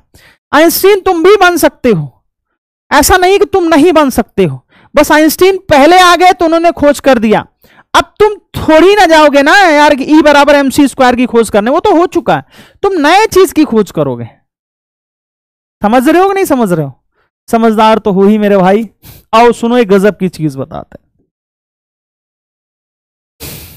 अगर मैंने ध्यान से बहुआ, अगर मैंने डेल्टा एच लैटिस दे दिया, पहले से बता देना कोई कंफ्यूजन ना हो, तो तुम्हें नहीं समझ में आ रहा कि ये A प्लस गैस और B माइनस गैस में चेंज हो जाएगा। क्या मेरी बात से सहमत है दोस्तों? क्या मेरी बात से सहमत है? किसी को कोई आपत्ति विपत्ति संपत्ति तो नहीं है मेरे भाई? किसी को कोई मुकदमा तो नहीं कर रहा है सर कैसे लिख दिया तुमने डेल्टा एच लैटिस? अरे अब लिख दिया तो लिख दिया, उखाड़ लेना जो करना होगा, ऐसा एग्जामिनर को बोलेगा। एग्जामिनर बोलेगा तुमसे लिख दिया तो लिख दिया, अब तुम क्या करोगे? तुम्हें तो नंबर लाना ना यार। तुमने कहा 1 मिनट, ई क्या है? सही तो है, सही तो है, लैटिस ही तो है सर, कैसी बात कर रहे हो? हमने कहा अगर मुझे A प्लस एक्वस में चेंज करना है और B माइनस एक्वस में चेंज करना तुमने कहा अपने को पागल नहीं बनाने का, गैस से एक्वस में जा रहे हो, आयन है, गैस से एक्वस में जा रहे हो, सर सॉल्यूशन नहीं रे बाबा, हर बार एक्वस में जाना सॉल्यूशन नहीं है रे। अगर आयंस रे बाबा, अगर आयंस है तो उसे डेल्टा एच हाइड्रेशन बोलते हैं। क्या बोलते हैं? उसमें जो एंथैल्पी लगती है उसको डेल्टा एच हाइड्रेशन बोलते हैं। ये एक तरीके से बॉर्न हैबर साइकिल का एक मेथड है, बट उसमें एंथैल्पी ये बनाना होता है, ये बनाना होता है, ठीक है ना। लेकिन वो कैसे बनाते हैं वो बहुत सिंपल है, बट मैं पढ़ाना नहीं चाह रहा हूं क्योंकि आयनेशन एनर्जी और इलेक्ट्रॉन एफिनिटी की अच्छी फीलिंग होनी चाहिए। आप सीखोगे सर पक्का बताएंगे उस बात को, और बता देंगे तो आप हेस लॉ लगा के निकाल सकते हो, ठीक है ना उसमें कोई टेंशन वाली बात नहीं। परेशान मत हो यार, सब सही है, सब अच्छा लगेगा। अब सुनना, ये जो एक्वस हैं, ये जो एक्वस हैं, इनको इसमें चेंज करने के लिए इनको इसमें चेंज करने के लिए कोई भी एनर्जी की रिक्वायर्ड नहीं है, नो नीड एनी एनर्जी। तुमने कहा सही बात कह रहे हैं सर। सर तो सही ही कहते हैं, बस तुम ही लोग नहीं समझ पाते हो। सर बिल्कुल सही बात कह रहे हैं सर, एकदम जबरदस्त बात कह रहे हैं। एक मिनट, इसको मिटा देते हैं। क्यों है जिंदा ये, क्यों है? तुमने कहा सही है। आओ गजब की बात बताता हूं। तुमने कहा यार एक साइकिल सा नहीं बन रहा है, एक साइकिल सा नहीं बन रहा। हमने कहा बन रहा है, तो तुमने कहा सर डेल्टा एच जो सॉल्यूशन है वो delta H lattice, delta H lattice plus delta H hydration के बराबर होगा, डेल्टा एच हाइड्रेशन के बराबर होगा, लॉक किया जाता है। इस रिलेशन को लॉक किया जाता है मेरे भाई। जितना इंपॉर्टेंट लगाओ उतना ही कम है। वेरी वेरी इंपॉर्टेंट की power 1000 infinity, very very important की पावर 1 इंफिनिटी, ये एनसीईआरटी में दिया गया। कैसे प्रूव किया मैंने देख लिया होगा। एनसीईआरटी की फेवरेट है और ये नीट 2024 में आएगा। ला ला ला ला ला ला ला, नीट 2024 में आएगा। डायरेक्ट रिलेशन पूछेगा। Which of the following is correct relation in solution lattice enthalpy and hydration. ध्यान से देख लीजिए, गौर से देखिए इस फार्मूले को, आने वाला है 2024 में। एनसीईआरटी का फार्मूला है, प्रूव किया मैंने।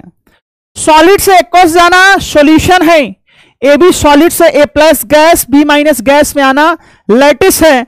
और बेटा इसको इसमें चेंज करना, इसको इसमें चेंज करना क्या है, डेल्टा एच हाइड्रेशन है। यहां पे क्या बोलोगे, डेल्टा एच हाइड्रेशन है बाबू। क्या है, डेल्टा एच हाइड्रेशन है। यहां भी डेल्टा एच हाइड्रेशन है। एक गजब की बात बताई थी कि ए बी एक्वस से A plus aqueous B minus aqueous, या इनसे ये बनाना हो, इनमें आपस में बनाना हो तो no heat required to change into, क्यों, क्योंकि वो उसी फॉर्म में रहते हैं। एक्वस आयन एक्वस के फॉर्म में ही रहता है। गंगा नहा लिया मैंने, समझ लो थर्मोकेमिस्ट्री की तुमने जान सीख ली, थर्मोकेमिस्ट्री की तुमने जहान सीख ली। जान और जहान दोनों हैं। यही फॉर्मूला प्रूव करने में पूरी थर्मोकेमिस्ट्री पढ़ानी पड़ती है। क्या गजब की बात, मजा आ गया सब। काश मैं भी इतना अच्छा सीख पाया होता, काश मैं भी इतना अच्छा कर पाता। मुझे अफसोस है, मुझे अफसोस है कि मैं सीख नहीं पाया। बिल्कुल अफसोस होना भी चाहिए, आपको अफसोस होना भी चाहिए। अफसोस नहीं होगा तो सीखोगे कैसे।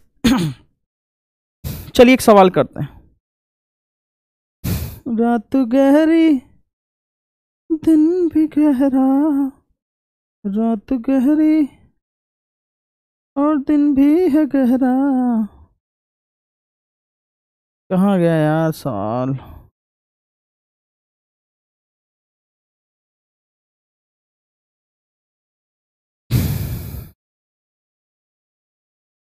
डीटीपी ऑपरेटर को फोन लगाया जाए।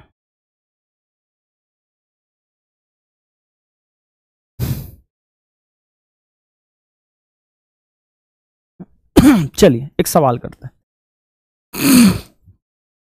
कल वाला सवाल है, the enthalpies of solution, the enthalpies of solution of anhydrous. ये नया सिलेबस है, लोगों को पता नहीं, ये सब हम पहले पढ़ते भी थे, अभी दे दिया है। देने से थोड़ी ना कुछ हो जाएगा। CuSO4 एंड CuSO4.5H2 दोनों का एंथैल्पी सॉल्यूशन दे रखा, R -15.89 एंड +2.80 किलो कैलोरी पर मोल। देखो एक का माइनस है, एक का प्लस, मोल इनवर्स रिस्पेक्टिवली। ठीक है। द एंथैल्पी ऑफ हाइड्रेशन, चलो ये बता दिया जो ना, मैं मान जाऊंगा। द एंथैल्पी ऑफ हाइड्रेशन,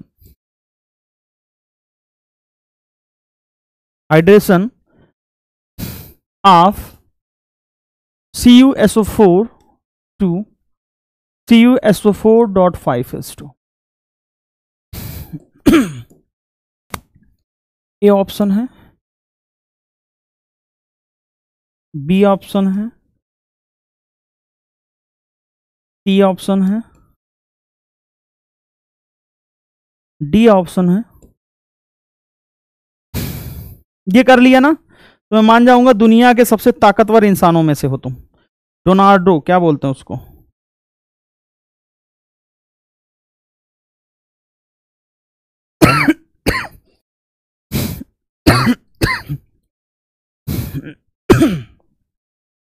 चले भाई, चलो।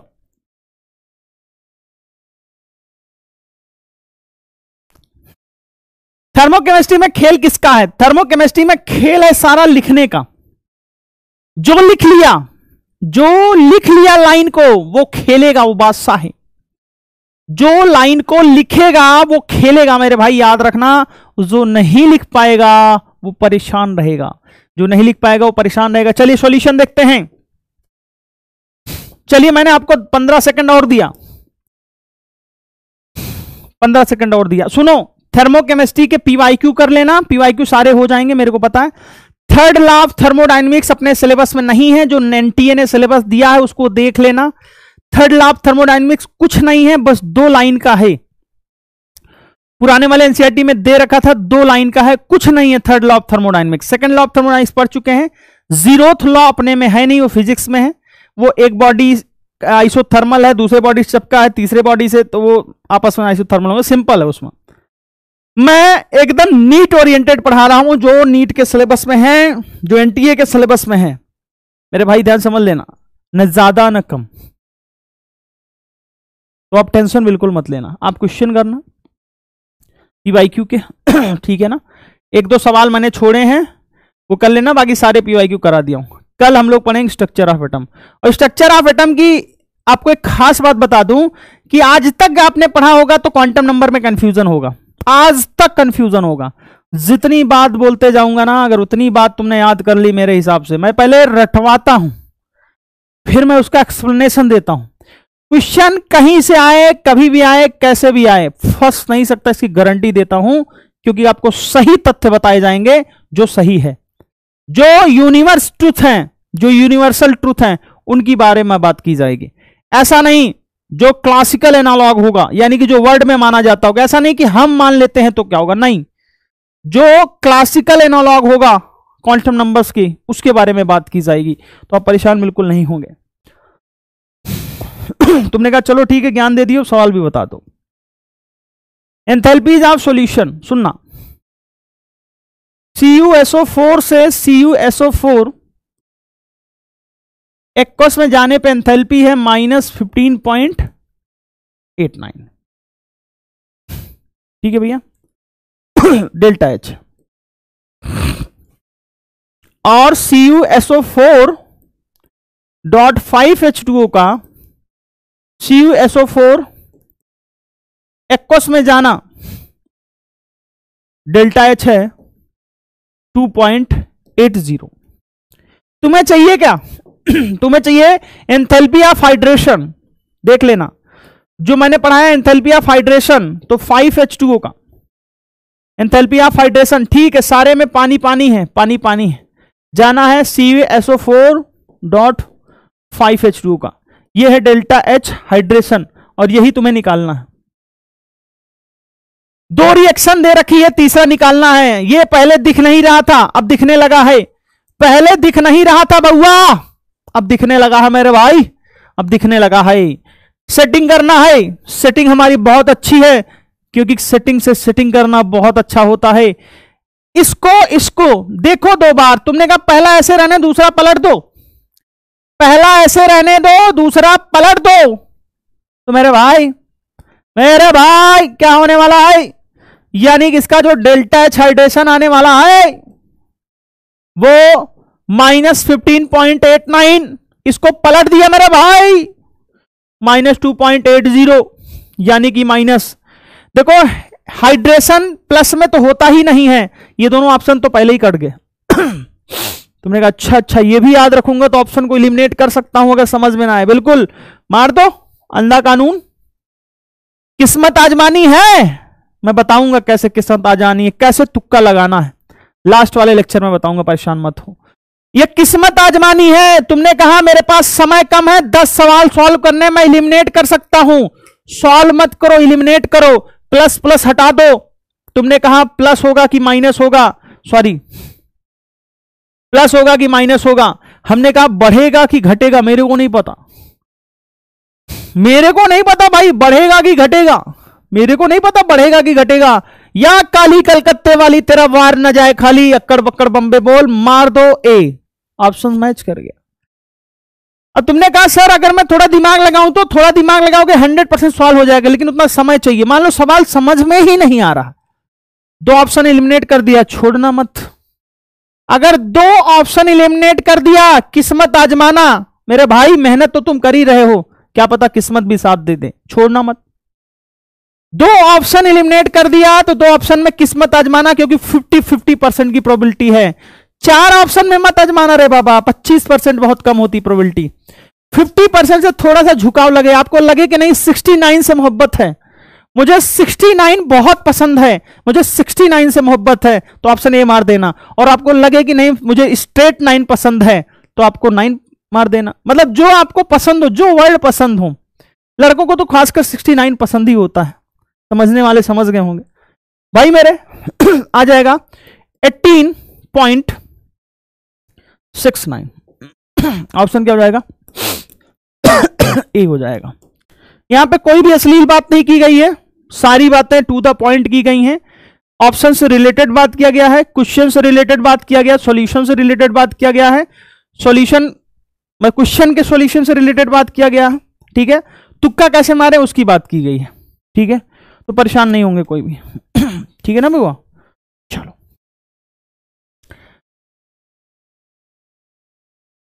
आज क्वेश्चन नहीं ला पाया हूं, क्योंकि मुझे पता था समय जितना बचेगा मैं लिख के करवा दूंगा क्वेश्चन, कोई बात नहीं। अपने पीडब्ल्यू का मेरे पास डीबीबी का पीडीएफ है, जो क्वेश्चंस नहीं दे पाया हूं वो भी 2-4 क्वेश्चन करवा दूंगा। ठीक है ना, अच्छे क्वेश्चन जो है। अभी पढ़ लो, एक ट्रैक से हटके पढ़ लो, जिसे बोलते हैं हीट ऑफ ट्रांजिशन। क्या बोलते हैं? Heat of transition. पढ़ना जरूरी है? नहीं, बस जान लो क्या है, आउट ऑफ एनसीईआरटी है।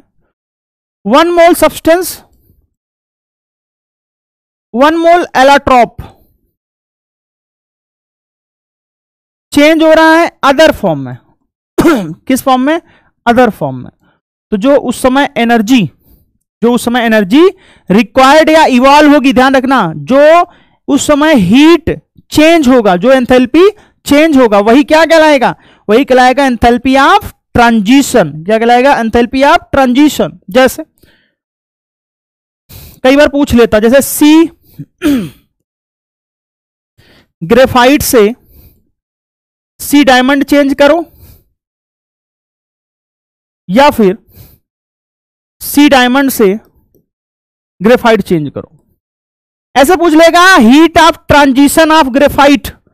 अब अपने को पता नहीं heat of transition of graphite कौन सी रिएक्शन है, ये वाली रिएक्शन को बोलते हैं heat of transition of graphite. अगर बोलते हैं heat of transition of diamond, यानी कि डायमंड से कहां जाना है? ग्रेफाइट में जाना है। बस समझ गए कि नहीं समझ गए? ठीक है। अगर मान लो सल्फर रोम्बिक दे दे और यहां से पहुंचा दो, देखो हमेशा S8 देगा ऐसा जरूरी नहीं है, बताया था मैंने। S मोनोक्लिनिक दे दे। क्या दे दे? मोनोक्लिनिक दे दे, तो उसको भी बोलेंगे डेल्टा H ट्रांजिशन। क्या बोलेंगे? डेल्टा H ट्रांजिशन बोलेंगे। अगर मान लो P4 व्हाइट से, अरे S8 लिख लो, कोई टेंशन नहीं है। P4 व्हाइट से P4 रेड जा रहा है या ब्लैक जा रहा है, तो उसे बोलेंगे डेल्टा H ट्रांजिशन। आपको लैंग्वेज पता होनी चाहिए थी, इसलिए बता दिया। 1-1 मोल का खेल है, सारा फेल किसका है? 1-1 मोल का। ठीक है भैया। चले भैया, अगला ये एनटीए ने सिलेबस में दिया है, हीट ऑफ, एनसीईआरटी में तो नहीं है, हीट ऑफ डिसोसिएशन।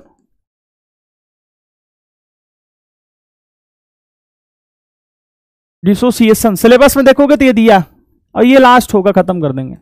इसे बोलते हैं आयोनाइजेशन। कैसे पहचानोगे? Heat required to break 1 mole acid और बेस into ions।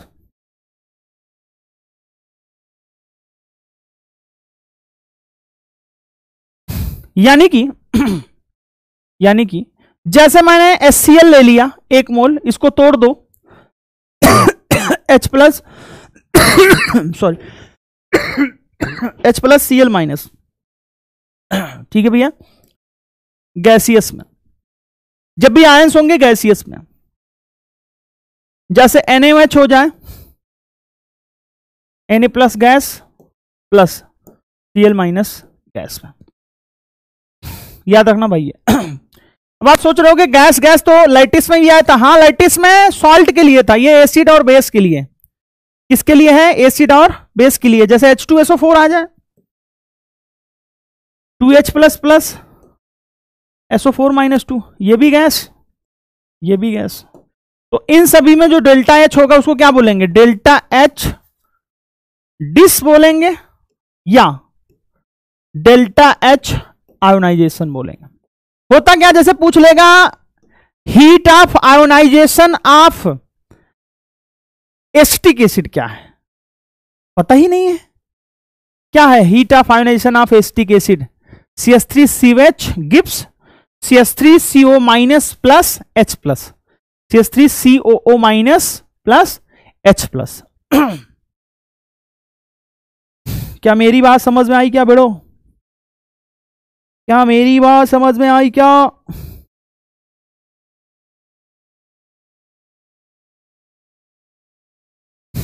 ठीक है भैया, चलो बस 1 सेकंड रुक जाओ, कुछ सवाल करवा देता हूं।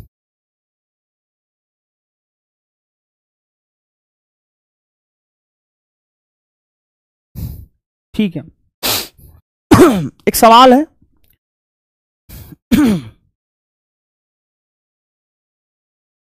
In which of the following case carbon carbon bond dissociation inorganic का, फिर भी बता दे रहा हूं, एनर्जी इज मैक्सिमम। ठीक है भैया, ए है इथेन, बी इथीन, सी ब्यूटीन, डी इथाइन। चलिए भाई बताइए।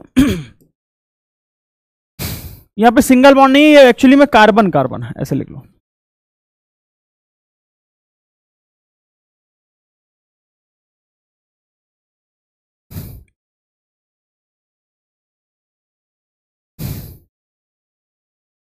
ला ला ला ला ला ला ला ला।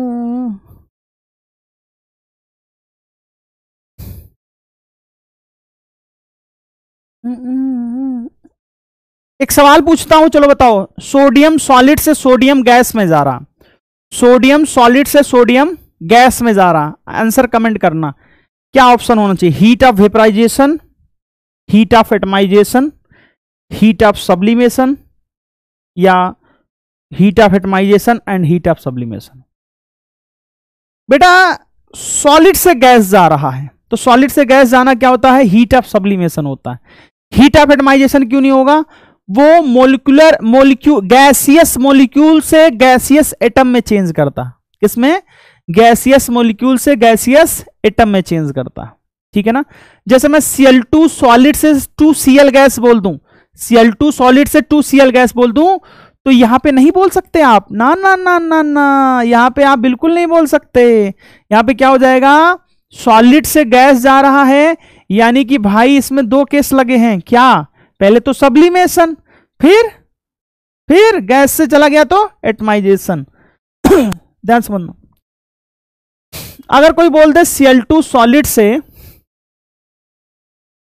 इसमें कौन सी एंथैल्पी होगी? ये गजब की बात।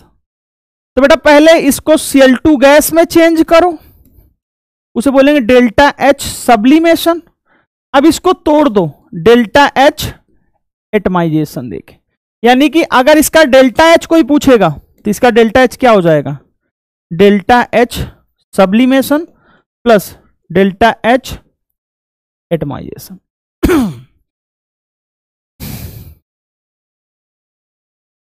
क्या मेरी बात समझ में आई? बिल्कुल समझ में आई। अगर मान लो कोई सोडियम सॉलिड से चेंज करना चाहता है Na+ एक्वस में,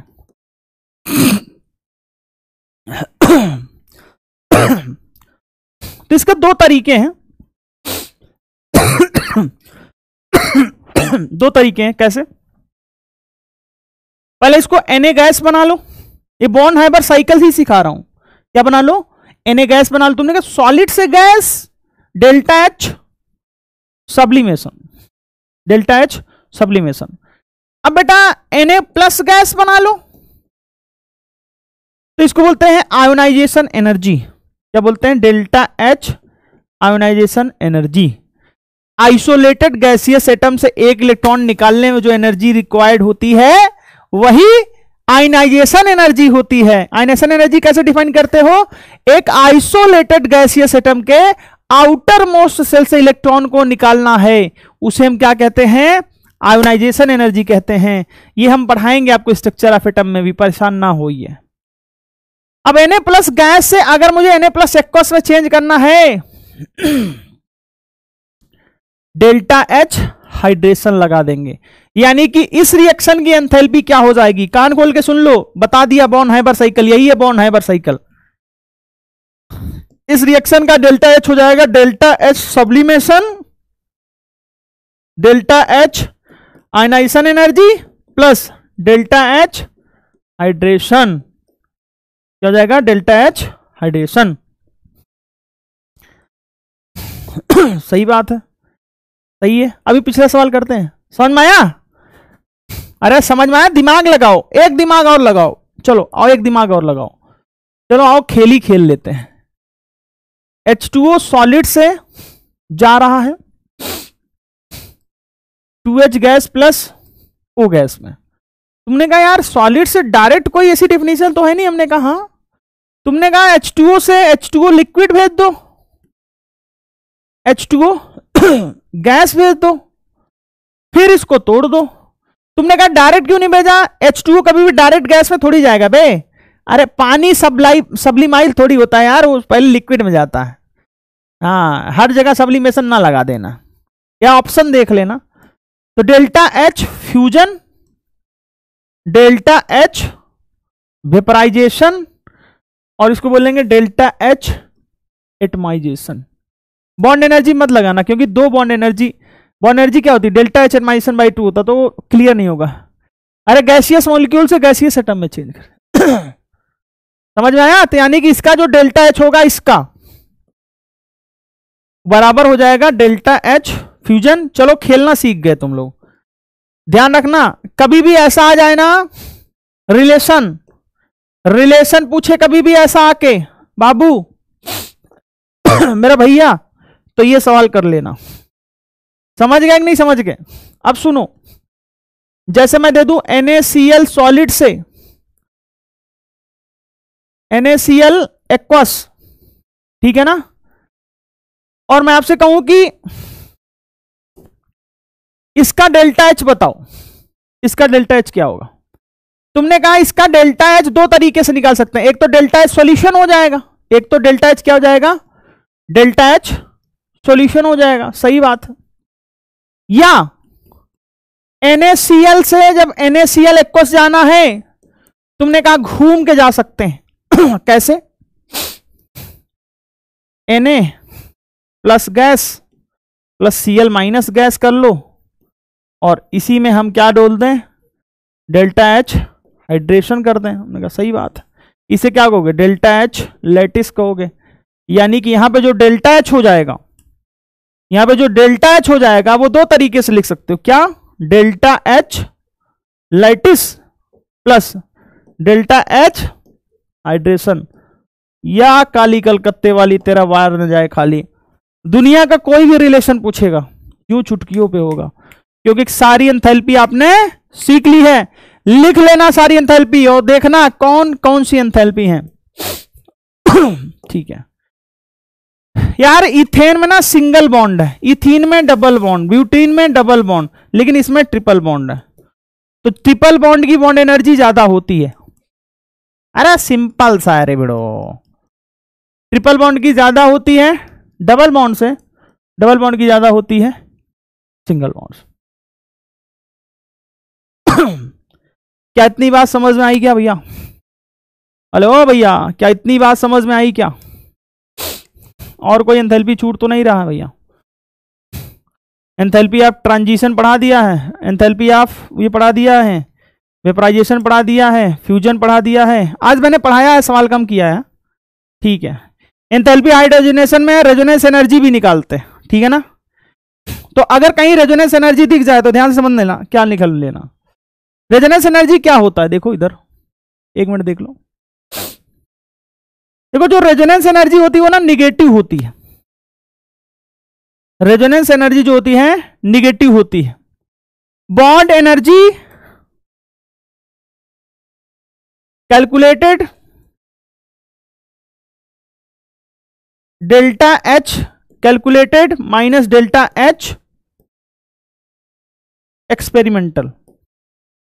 अच्छा, ये निकाल देना, ये रेजोनेंस एनर्जी। तुमने कहा मतलब एक लाइन में समझ लो, बाकी रेजोनेंस से समझाते हैं रेजोनेंस कैसे है। इसमें देखो रेजोनेंस हो रहा, जैसे इसमें x लगा है एक बॉन्ड को तोड़ने में, इसमें 3x लगना चाहिए था, लेकिन ऐसा नहीं होता, 3x नहीं लगता है, उससे कम लगता है। यानी कि रेजोनेंस एनर्जी कुछ होगी, तो रेजोनेंस एनर्जी निकालते हैं delta H calculated minus delta H experimental. Delta H calculated minus delta H delta H calculated minus delta H experimental. क्या मेरी बात समझ में आई कि नहीं आई? एक सवाल भी करवा दूं क्या? ऑब्जर्व और एक्सपेरिमेंटल लिख देते हैं, ऑब्जर्व माइनस कैलकुलेटेड। कभी अगर आप भूल जाओ किसे आगे रखना है, याद रखना निगेटिव आना चाहिए वैल्यू बस, क्योंकि वो स्टेबलाइजिंग एनर्जी है। जैसे कहते ऑब्जर्व इतना है, कैलकुलेटेड इतना आ रहा है, तो बताओ रेजोनेंस एनर्जी कितनी होगी, घटा के निकाल लेना। ये भी मैंने बता दिया। अब इसके लिए एक दो सवाल लंबे चौड़े होने चाहिए, सवाल तो है नहीं अपने पास, और बॉन्ड एनर्जी के सवाल हो गए हैं, और bond association energy, heat of atomization हो गया है, हीट ऑफ हाइड्रोजिनेशन हो गया है, ठीक है, और हीट ऑफ हाइड्रोजिनेशन हो गया, और हीट ऑफ न्यूट्रलाइजेशन हो गया, ठीक है, ज़्यादा ही पड़ा। डेल्टा एच सोल्यूशन हो गया, हाइड्रेशन हो गया, लैटिस हो गया, ठीक है भैया, कैलोरीफिक वैल्यू हो गया, हीट ऑफ कंबशन हो गया, ठीक है भैया, सारे हो गए। ठीक है भैया, चलो। ये मन करे पढ़ना, मन करे छोड़ देना, बस फॉर्मूला याद रख लेना। अगर मान लो भूल जाओ फॉर्मूला, ऑब्जर्व माइनस कैलकुलेटेड होता है, बस याद रखना निगेटिव वैल्यू आनी चाहिए, ठीक है ना भैया। अगला लेक्चर जो लोग देखने आएंगे प्लीज 1 से लेके 30 तक इलेक्ट्रॉनिक कॉन्फ़िगरेशन याद करके आना, इलेक्ट्रॉनिक कॉन्फ़िगरेशन याद करके आना। सुनो मैं बता देता हूं, 1s2 2s2 2p6 3s2 3p6 4s2 3d10, यही है 1 से 30। जितने इलेक्ट्रॉन है उतना स्टार्टिंग से भर दो, 30 है तो सारे भर दो, अगर 22 है तो इतना भरो, इसको निकाल दो, नहीं 22 18 10, अरे यार 2 2 4 6 10 2 12 6 18 18 2 20 20 हो गया, 10 30, ठीक। मतलब जैसे भरना वैसे भर दो, एक्सेप्शन याद नहीं करना, ठीक है ना, इसका काम आएगा। होमवर्क क्या है? Electronic configuration. आपको पहले मैं क्वांटम नंबर पढ़ाऊंगा, उसका जलवा दिखाऊंगा, क्वांटम नंबर जो आप सीखते हो ना, NLMS, ठीक है भैया। तो इलेक्ट्रॉनिक कॉन्फ़िगरेशन पढ़ के आना, क्योंकि ये जरूरी है, तभी आपको पता चलेगा कि हाँ सर ये बता रहे हैं, इससे ये है, ठीक है। बहुत सारे बच्चों का कहना था कि सर AITS हो रहा है उससे पहले खत्म करवा दो, देखो खत्म हो गया, ठीक है ना, खत्म हो गया। 22 को सैटरडे को ये खत्म हो जाएगा, मंडे से हम लोग जबरदस्त चैप्टर शुरू करेंगे, सराफटा मजा आएगा, और पेपर वेपर देते रहो भाई, ठीक है ना। चलिए थैंक यू, शुक्रिया, नमस्कार, फिर मुलाकात होगी नए जोश नए चैप्टर के साथ, और उम्मीद करता हूं कि आखिरी चैप्टर होगा, क्योंकि सरफेस ऑफ केमिस्ट्री में बस लेक्चर भले 2-3 है, लेकिन क्या ही पढ़ाऊंगा उसमें, 1 ही 2 लेक्चर में हो जाएगा, कुछ है नहीं उतना खास उसमें पढ़ाने को, लाइफोबिक और लाइफलिक सॉल्व के लिए, ठीक है ना भैया। चलो भाई आगे बढ़ते हैं, ठीक भैया, नमस्कार।